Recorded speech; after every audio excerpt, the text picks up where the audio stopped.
Antisocial Butterflies, welcome back to another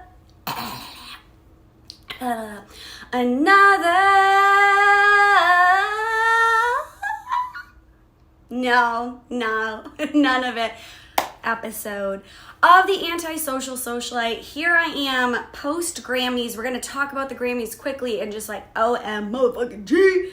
So excited. As you guys know, I am a lover of music. I do my Antisocial weekend playlist for you each and every week for the last 2+ years, just dedicating pure melodic sounds for your eardrums, okay?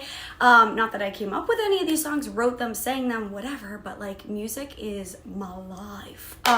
So I was so excited to watch the Grammys and experience like history in the making with Beyonce winning. She's literally now the most award-winning, Grammy-nominated artist out there. So like huge props to Beyonce.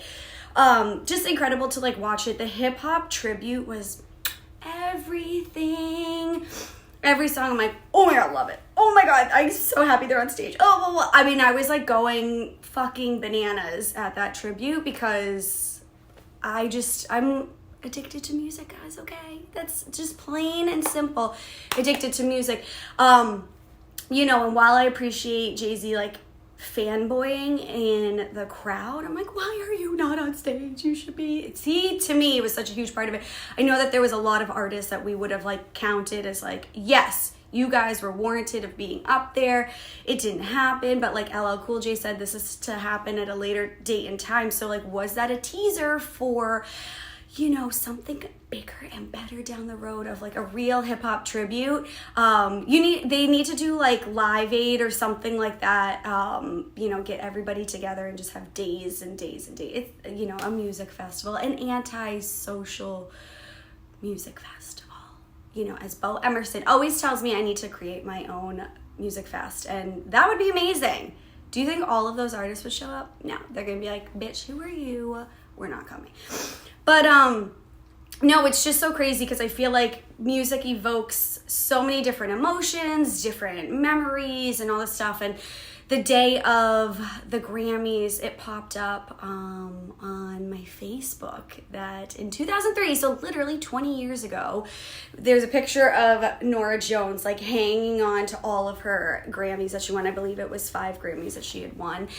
And yeah, it was just, it brought back memories of like, oh my god, I was obsessed with Norah Jones in high school, literally auditioned to sing one of her songs at the little, you know, night before graduation ceremony that we had in the gym, and I backed out last minute. You know, the music teacher was like, you got it, let's do it. And I was like, I can't do this in front of my whole class. Like, I'm not, no.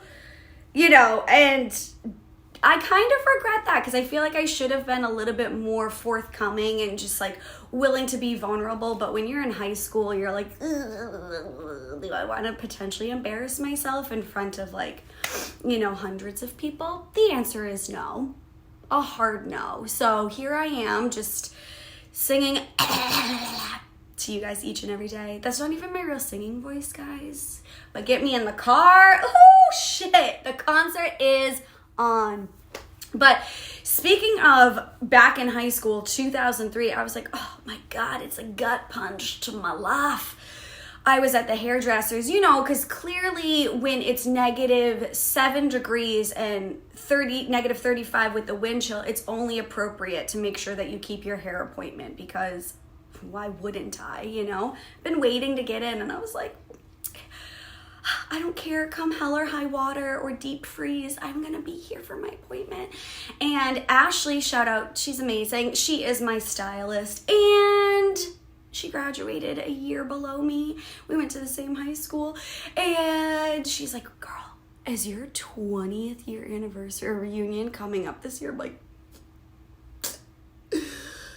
that was like a mixture of like a deep cry and then also like vomiting in my mouth. And I was like, yes, it absolutely is. Where did the time go?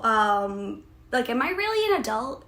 I feel like I'm just like, what are those, oh my god, I'm forgetting the acronym, but basically the little like players, like the little NF something, right? In The Sims, they're just like a random ass like character. It's not real life. Like that's exactly how I feel in life. And I was like, oh my God, my 20-year reunion. Am I actually doing this? Will I be attending? Like, what the fuck? I feel like it was more powerful in the days prior to social media, because I feel like everybody that I want to stay in touch with is on some platform of my social media, and or I have their phone number and we check in. But yeah, I was like irked, and like irked in a good way, about 20 years approaching. I'm like, what the fuck? But like I said, this is the year of the revisit. We are revisiting everything from my past and even my present that is like slightly past, because like things that just happened, you know? That made no sense, so just ignore everything I just said. But no, it's just like, it's trippy to me in the fact that, you know, music will bring out certain emotions, because then I'm thinking, okay, my 20-year anniversary, I keep saying anniversary, not even married. But my 20-year reunion and all of the songs that were out when I was in high school, and, you know, the memories of like going to parties, being with friends, doing all this stuff. Like, it's just so crazy to me that 20 years has gone by. Like, I am a whole 38-year-old teenager. You know, that's exactly how I feel. I don't feel like I'm grown up. I see people that I went to school with and I'm like, why are you way adultier than I am? Like, you're married, you have kids, you're a homeowner, like, why? And I'm like, I'm just a free spirit, a free, anxious-ridden spirit. But that's why you guys love me. I don't know what the fuck I'm talking about. But I'm just gonna end on this, because I do have places to go work and people to see, coworkers.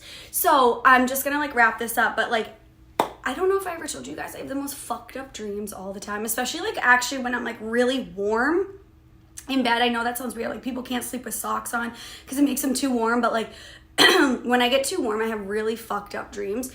And I think it's because I kept watching TikToks last night of Nazaré, which is this beach in Portugal, and it's literally the highest wave place in the world, but waves reach over like 100 feet, and it's just absolute insanity. And these surfers go there, and I'm like, oh my God, goals, even though I never probably even really surfed except for like a boogie board, right? My life is trash. But anyway, so in my dream, keep in mind, it's like a twin bed with like a wooden frame, and I am with one of my friend's sons, and then the other two sons were not only an oyster shell, but like a price tag, almost, or like a style tag from my job. And those boys were the shell and the price tag, and they're at the foot of the bed, and we are at the beach. And why am I on a wooden bed with a shell, a ticket, and an actual human child at the beach when all of my other friends and family are on the shore? I don't know,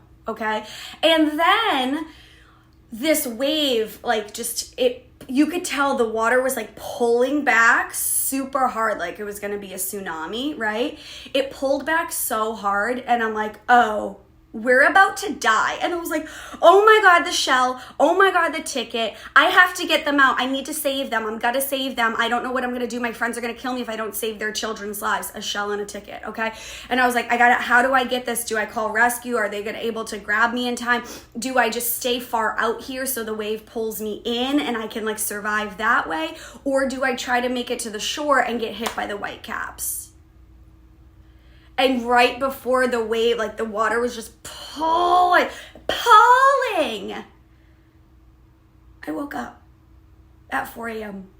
to pee. And I was like, but did you die? Like what? I don't know. And I needed to try to finish the dream, but I literally could not, and I'm bullshit. So maybe one of you could put a beautiful or tragic end to this story and like let me know. Did I live? I'm so spooked out by that. And then I'm again like, why the fuck do I have weird dreams like this? And it keeps my mind going nonstop. So I wake up exhausted because my brain is like all night long.